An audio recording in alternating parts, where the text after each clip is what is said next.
nag-comment, ano daw ang masasabi ko doon sa ibinentang NAIA Terminal 3? Sa private company daw ibinenta ni BBM. Naku, nagulat ako sa binenta.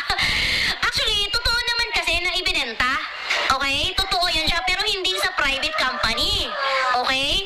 So, ganito kasi yan. Yung NAIA Terminal 3, ang nagmamay-ari niyan is yung Manila International Airport Authority. Gobyerno pa rin yan.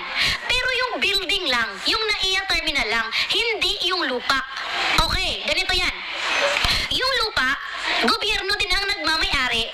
Okay? Pero yung BCDA. Kasi ganito yan. Ang Pilipinas, gumawa sila ng batas. Okay? Na yung lupa na iniwan ng yung US military, yung lupa na iniwan nila is ilalagay nila sa iisang ahensya. Okay? Kaya gumawa sila ng BCDA, Republic Act 7227, Bases Conversion Act. Okay?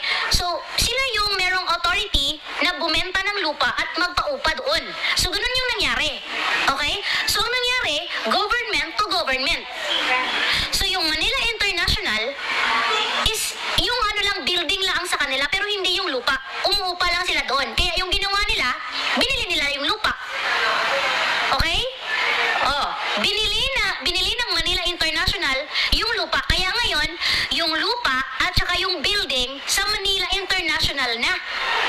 Oh, yung pera mapupunta doon sa BCDA. Government pa rin. So saan mapupunta yung 48 billion? O, pondo yun siya. Pondo yun siya ng AFP para sa modernization. Okay? Modernization at saka para sa development ng BGC, Subic. O, naiintindihan nyo ba? O, pondo yun siya doon. So, ganun yun. Walang ibinenta sa private company. Kaya yung mga nakikita ninyo ng mga post, fake news yun. Grabe sa kakapal talaga ng mukha nitong Pangat Marcos. Ibinenta niya ang Terminal 3 na NAIA, mga kaibigan. Ngayon lang, ayon sa Manila Times, 48 billion pesos. Kasama ng mga magnanakaw ng mga senador. Walang ganun. Okay, balik tayo doon sa sa 2007, panahon ni Gloria Macapagal Arroyo. Nakaplano na yan siya, PPP, Public-Private Partnership. Hindi natuloy, pero nakaplano. O, panahon ni Duterte, nakabidding pero walang nanalo. Sa panahon ni Marcos, merong nanalo at inaward sa SMC, sa San Miguel Corporation. So, yung San Miguel Corporation, sila yung nanalo sa bidding. Inaward sa kanila. Kasi nga, di ba, ang Manila International, nag-hired sila na magmamanage doon sa building. Oh, so ang magmamanage sa building, ang umupa doon sa building, ang nag-rent doon sa building, ang San Miguel Corporation. Bahala na sila. Kasi, yung deal nila is 25 years, 15 to 25 years. Okay?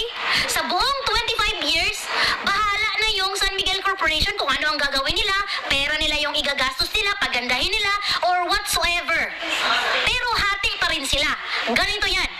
Sa 100%, okay, 86% mapupunta sa gobyerno pa rin.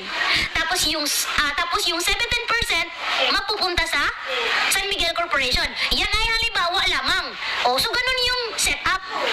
Okay? Hindi yun siya sa San Miguel Corporation.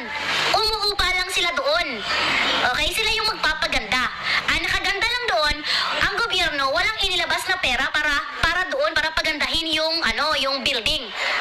Lahat ng gastos is yung SMC, San Miguel Corporation. Sa kanila lahat ng gastos. Pagandahin nila. Oh, pero pera nila yon, hindi natin tax iyon. Personal nilang pera yon. San Miguel Corporation. Ganun yun. Kung ma-fail man sila, problema na nila yon. Credit sa kanila, di ba? Oh, ganun yun. Oh, parang win-win ba? Ganun yun siya. So, kung matapos na yung 25 years, depende na yun siya sa Manila International Airport Authority kung babawiin na nila or ibibigay na naman nila sa iba. So, ganun, ipapaupa na naman nila sa iba. So, ganun yung setup nila. So, walang ibinenta sa private company at hindi si BBM ang nagbenta. Anong klase pag-iisip yan? Okay? Mas mabuti nga nung mag-research talaga, magbasa. Okay? Kasi marami mga fake news ngayon. Nagre-rely lang tayo sa fake news. So, dapat mas mabuti nang may alam.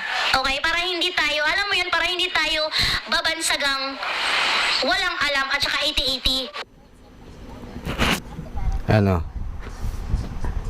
Naliwanagan kayo? Mag-research din pag may time, huwag puro iyak. Napanood nyo lang sa vlogger nyo iyak kayo ng iyak. Nagmumukha tuloy kayong ewan. Bye.